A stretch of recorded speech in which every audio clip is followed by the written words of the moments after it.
সিদ্ধ করে নিচ্ছি গাটিগুলোকে। আমার গাটিগুলো অলরেডি সিদ্ধ হয়ে গেছে, নামিয়ে রেখেছি এবং ছুলেও রেখেছি। এখন আমি চুলায় কড়াই বসাই দিছি, তেল দিয়ে দিছি। তেল গরম হওয়ার পরে কাঁচামরিচ পেঁয়াজ দিয়ে এখন অনবরত নেড়ে নিচ্ছি। আসসালামু আলাইকুম ভিউয়ার্স, কেমন আছেন? নিশ্চয়ই ভালো আছেন, সুস্থ আছেন।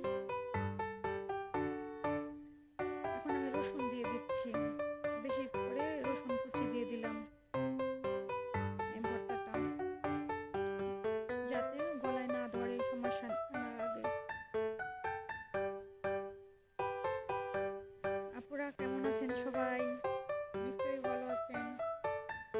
আমি লবণ দিয়ে দিলাম ভর্তার মধ্যে, সামান্য একটু মশলা দিয়ে দিলাম, হলুদ মরিচ ধনিয়ার গুঁড়ো, অল্প একটু কালার হওয়ার জন্য। তারপরে পানি দিয়ে আমি মশলা যাতে পুড়ে না যায় সেই কারণে অল্প একটু পানি দিয়ে নিয়েছি। নেড়ে চেড়ে আমি গাটি কচুগুলোকে ভর্তা করে রেখেছিলাম, হাত দিয়ে ভর্তা করে রেখেছিলাম, সেটাকে আমি এটাই মিক্স করে দিলাম। এখন আমি অনবরত নেড়ে নেব। আমার চ্যানেল যারা সাবস্ক্রাইব করেছেন তাদেরকে অসংখ্য অসংখ্য ধন্যবাদ। আর যারা আমার চ্যানেলকে সাবস্ক্রাইব করতে ভুলে গেছেন তারা আমার চ্যানেলকে সাবস্ক্রাইব করে আমার পাশে থাকবেন, বেল বাটন ক্লিক করবেন, লাইক শেয়ার কমেন্ট করবেন।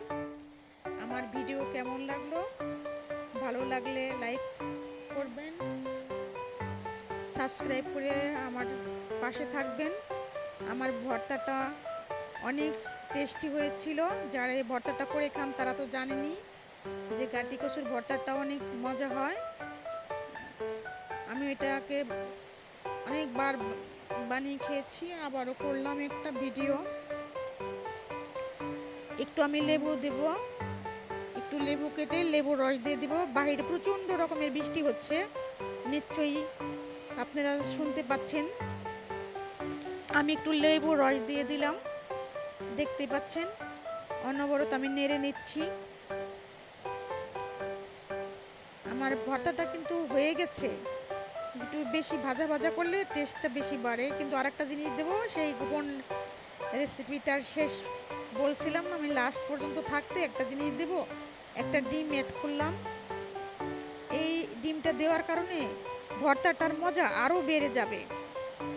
ভর্তাটা অনেক টেস্টি সুস্বাদু। এই ভর্তাটা সেই খুবই মজাদার একটা ভর্তা।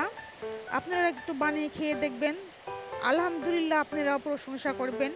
নিজেরাই বানিয়ে খেয়ে দেখলে বুঝতে পারবেন যে কতটা টেস্টি, কতটা মজা হয়েছিল এই ভর্তাটা। আমার তো ভর্তাগুলো একবারেই শেষ হয়ে গেছে। অর্ধেকটা খেয়েছে আমার মেয়ে, আর অল্প একটু খেয়েছে আমার হাজব্যান্ড, আমি একটু খেয়েছি। ভর্তাটা অলরেডি শেষ করে ফেলছি। যারা আমার চ্যানেল দেখছেন, আমার পাশে আছেন, তাদেরকে অসংখ্য অসংখ্য ধন্যবাদ। পাশে থাকুন, সুস্থ থাকুন, আল্লাহ হাফেজ, ভালো থাকুন, আল্লাহ হাফেজ।